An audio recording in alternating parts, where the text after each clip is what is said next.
Welcome to Career Tools, our guidance on why do you want to work here. Here we go. We have a number of podcasts, I think over 50 on interviewing. Some of them are only available for purchase in our interviewing series, but many of them are not. And this is one of those that isn't. One of the most common interview questions in the world is, why do you want to work here? And almost nobody prepares for it or spends time thinking about it, other than just being, off the cuff kind of thing. Mm-hmm. But why do you want to work here is a dispositive question for many interviewers. They see it as a delineator between good and bad. Yeah. I was thinking you won't get a job based on a good answer, but you could lose a job based on a bad answer. Yeah, exactly. So the question becomes, what's the right way to answer? And of course, we have the answer to that. So we have 4 points. You have to have a positive answer. What do you admire about the company? What do you hope to learn? And what can you contribute? Good. Okay, so you have to have a positive answer. I assume what you're getting at there is that the vast majority of people say, well, here's why I'm leaving. Exactly. I'm leaving this horrible person.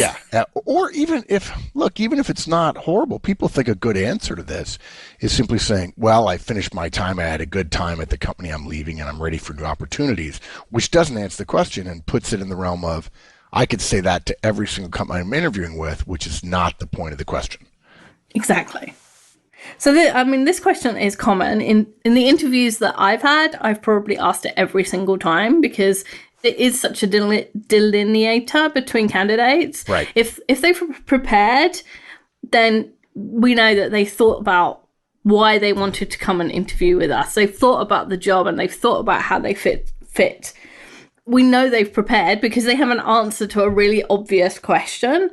And if you can articulate something about why you want to work for a company, it shows that you've really thought about it. It's like being able to say why you picked this girl that you want to go out with, rather than saying, oh, well, all the others weren't good. You got to be able to say, well, I really like you because, and that's what you're doing for the company. Okay. So as we just said, it can't be, I hate my current company, or they won't give me more money, or I've had my time there. You know what as you just said, you can't say, I've been there long enough, I've learned everything that I have to learn, and now I want to go somewhere new. Because that's saying, I was forced to leave, and now I just want another girlfriend. Yeah, actually, the part about, I've run my time, people think of it as a positive. Like, I'm a learner, I'm a lifelong learner. I'm ready for my next challenge. And companies, and they say to themselves, the story we tell ourselves, folks, is that, that's what this company wants, somebody who wants to grow to the next level. And their job is a challenge. That's the way companies see it. Unfortunately, again, it just doesn't answer the question. That says why you're leaving where you are, but it doesn't mean why do you want to work here, right? There's a difference between leaving one company and joining another. If it were the same position, if it was the same answer, there would be only one company you could leave your existing company to go to. But the fact that there are multiple choices means you have to tell them why them. What they want to know is if you've done your work, if you've thought this through, or if you're simply taking the first opportunity. The best people have many opportunities. And they also don't want to spend a lot of time preparing an offer or continuing to interview you if they don't think you've thought it through, or if they think that you think they're any port in a storm. I hate to say it that way, but right? Yeah, and that's one of those things where interviewers and interviewees often see things differently. The interviewee thinks that, because I'm comparing them to something bad, they must know that they're good. And that's not how the interviewer sees it at all. And you just said if you have multiple offers, if you're working with a bunch of companies and you're in the interview stages, it's not disingenuous to have multiple good reasons to work for 5 different companies. And they might not all be the same reason, but it's okay to say, okay, I like company A because I admire their training record. I like company B because they are really good in my field. I like company C because they have really good wages. Yeah, or they're known for really being creative, or they have a long history of honoring creative approaches to the marketplace, or introducing new products, or really engineering their products till the nth degree, which is something that's important to you, or they're known for an outstanding marketing effort and marketing organization. Any of those things might be true about any number of companies. And what companies are looking for is, do you know about them, and have you thought it through, and have you matched us up? Because we're interviewing other people too, and most candidates don't ever do what amounts to threat research and say about the company, well, what are they looking for, and what are the things that are important to them? Because they're doing the same thing. They're looking at 30 or 40 candidates, hopefully, and deciding which one's best. So wouldn't you love it if the company told you, this is what we're looking for? Well, therefore, why wouldn't the company ask you, what is it you're looking for? Right? Exactly. Which is essentially, why do you want to work here? Because if it's not what you're looking for, then you wouldn't be interviewing, right? You want to hope. Yeah. Yeah. So when you answer the question, how might it sound? Okay, so it might sound like, I've admired your company for a long time. Your environmental and social policy is something I really believe in. I believe I can contribute by bringing my grassroots knowledge of ecological research to clothing design. I'm excited about being part of a movement, as well as working to supply people with the clothing they need for their adventures. There's a whole bunch of companies for whom that statement would be right, and that's okay. So you have to say it with the person that you're interviewing with conviction, as if they are the only one that you're interviewing with. Okay. To me, I also think you can easily come up with what your criteria are. The way to apply this systemically is to say to yourself, okay, what am I looking for in a company? Right? Maybe what it is a particular credibility that the company has. It may be marketing, it may be engineering, it may be brand leadership. Okay. Then it might also be the right opportunity in terms of your career. And then it might be the caliber of people. In other words, I'm going to analyze all my opportunities in this search I'm going through based on these three criteria. One may win out over another. A different company might be number one in a different area. And you could say, here are my three things, and here's why you rank high in all three of those things. And I'm amazed. Wendy, I have a number in my head. You tell me what your number is in your head for the percentage of people historically who have given you an answer to this question that shows not just that they have a specific answer for the company, but they've thought it through more broadly and then have tailored their analysis, which we like, to the particular company. Less than 10%. Yeah, I was going to say 15, so you're just harder than I am, which Harder, no one please. will believe. Right. That's true. Yeah, I got to tell you, you've got to have a positive answer, and not just positive about the company, but an answer that shows you've done your research. Okay, so I could go on forever about this. The next point you make is, what do you admire about them? So when I gave the answer that I gave just now, it was in three parts.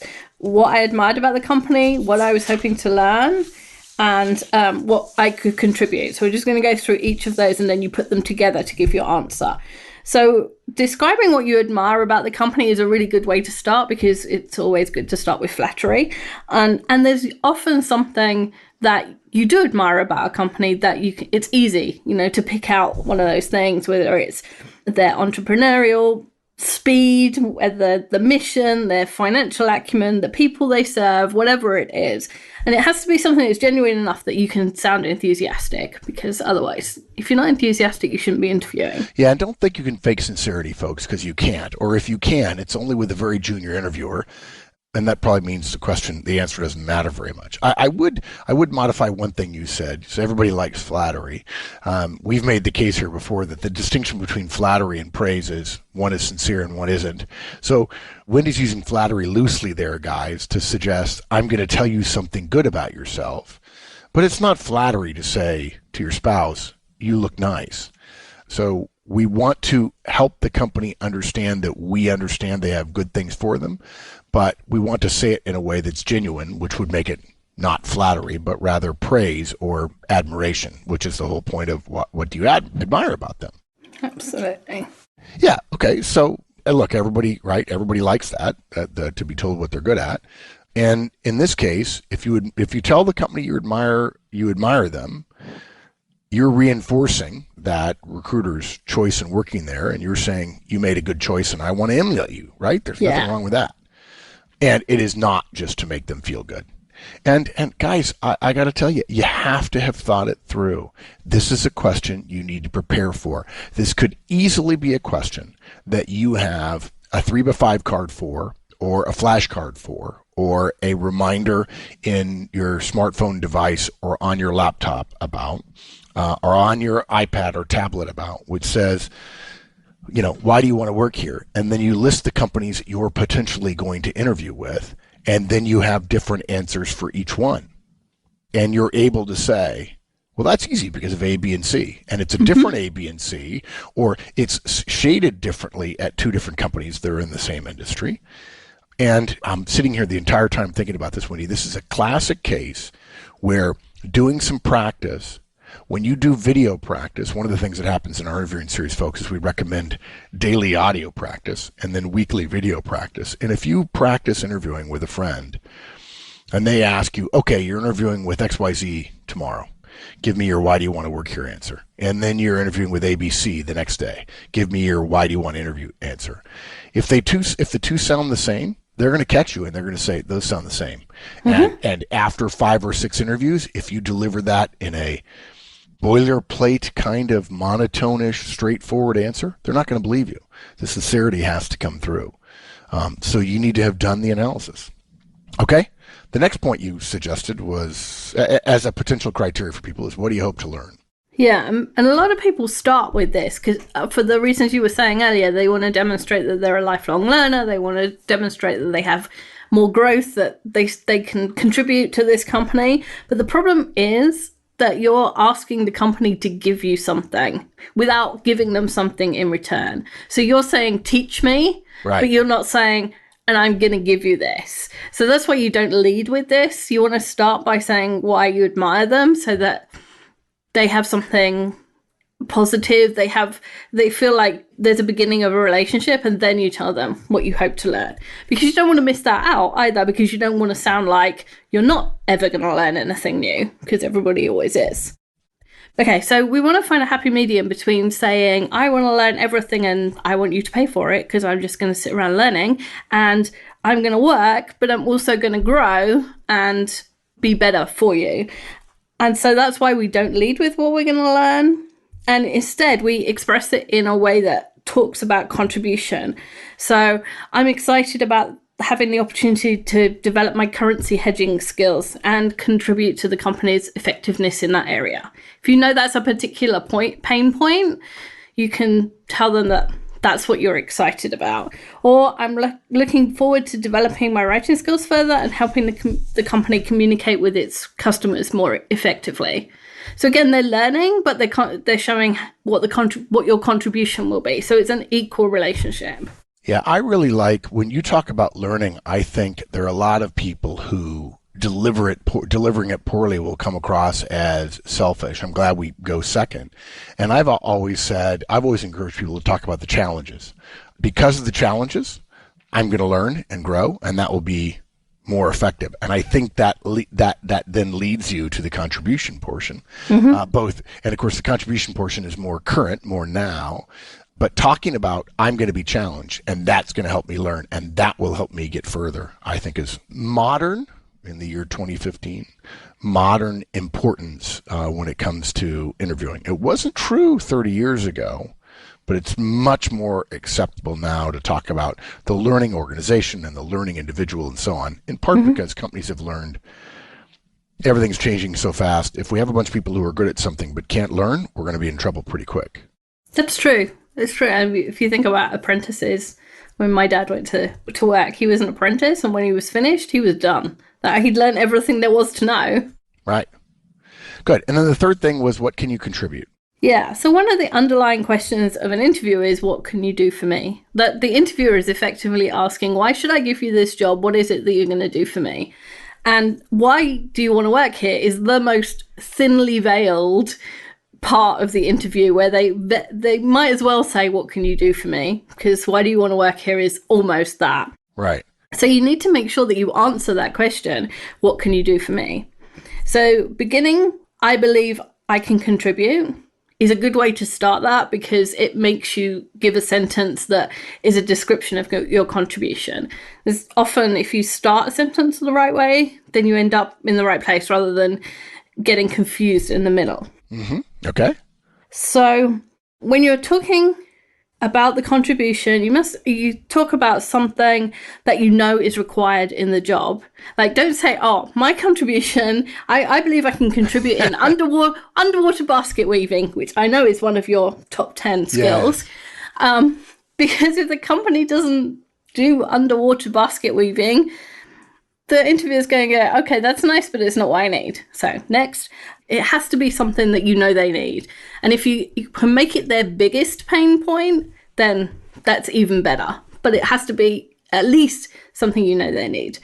So for an example, an accountant who says, I believe I can contribute by instilling my happy-go-lucky nature in the team, is a lot less appealing than one who says, I believe I can contribute by bringing my knowledge of offshore joint ventures to leverage your new joint venture strategy to maximum advantage, and my experience of volumetric analysis automation to enhance the procedures you already have in place.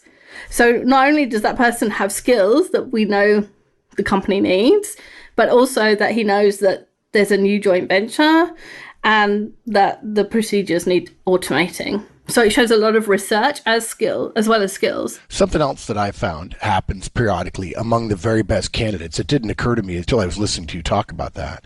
But some of the very best candidates I've ever interviewed have said in their answer that their answer is slightly differently by the end of the day if they're going through a series of interviews, where if in their second or third interview they discover that, well, in fact, we're doing a great deal more now in this new area, which is X, then by the end of the day, they could say, and one of the things else I can bring to the table is, I didn't realize it. It was not something we had talked about before, but Robert, who I was interviewing with earlier, tells me that you guys are going more into the X area, and I've actually have 2 years of experience doing that.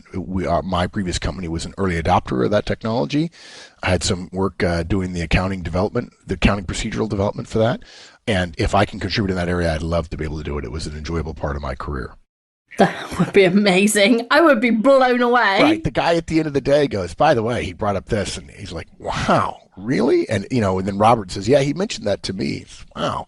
This is somebody who, partially because you asked good questions and partly because you listened, you probably bring to the table something that somebody else doesn't have. And there would be nothing wrong with that, because you're not going to suggest to a company that there are only 3 reasons or 2 reasons that you're going to want to work there. If there's something else comes up, why not bring up another one? You could even mention your 3 and say, can I just add a 4th? I didn't do this earlier in the day, but I didn't realize that you guys were going into technology X.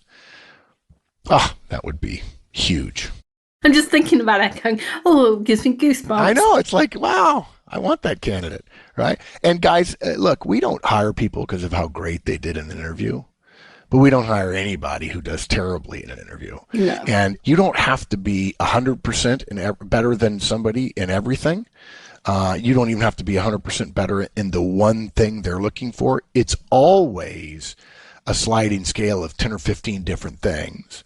And the person who's 1% better than everybody else, even though there may be one person better than you in 1 or 2 things, you better than everybody else by 1% is the way you do it. And by the same token, you die by the death of 1,000 cuts. Nothing is going to, obviously if you lie or if you don't have the right background, that's something. But generally speaking, guys, if you're in an interview, the company has already decided you can probably do the job. The question now is, who's the best? Who's the best fit? And how well can you do the job? Those are all subtleties. Those are not black and whites. And so if you end up averaging 83 on everything when every other candidate averages 82 or below, all things being equal, which of course they never are, you do better. And that kind of small thing, having thought through your answer, is good. Now, is it possible you'll be going up against somebody who says in their interview, this is the only company I ever wanted to work for, and I couldn't do it when I graduated in school, and here's the reason why I've liked it. Yes, it's possible you go up against that person. It has been our experience, however, that those people, if they don't deliver it perfectly and they don't have a real detailed level of knowledge of the company, will be believed insincere. Well, here's why you're the only company I ever want to work for. Here's why you're the only company I'm really seriously going to consider. And then there's not a perfect amalgamation of their skills and the opportunity. Companies are, I hate to say it, people like Wendy and I are cynical after years of interviewing. So your ability to have thought through what you want and then tailor your answer of what you want to why that works for this company and to really show them that you've thought about it is a big plus. And not doing well in this, as we mentioned at the top of the guidance, is a big negative. Yeah, because you know it's coming. And if you know it's coming and you don't do it, that's just like, okay, you might as well have not bothered coming. Which reminds me of the line in the movie Bull Durham where Kevin Costner is the catcher and the big pitcher, Nuke LaLoosh, played by Tim Robbins, says, man, he throws a fastball, I think, and a guy hits a home run off of him. And Kevin Costner walks out to the pitching mound and says, man, and they had just had a disagreement about something. He says, man, that thing got out of here like it had a stewardess on it or something. And he's like, yeah, he knew it was coming. And Kevin Costner says, he did. I told him. Guys, this question is coming. You've been told. You got no excuse for not spending a half an hour or 45 minutes nailing this answer and practicing it. Absolutely. Shall I sum up? Please. You have to have a positive answer. What do you admire about the company? What do you hope to learn? And what can you contribute? Good. Thanks, Wendy. Thanks. Bye, everyone. Thanks, everybody. That's it. Hopefully that was helpful to you in your interviewing. Why do you want to work here is an important question, and too many people stumble.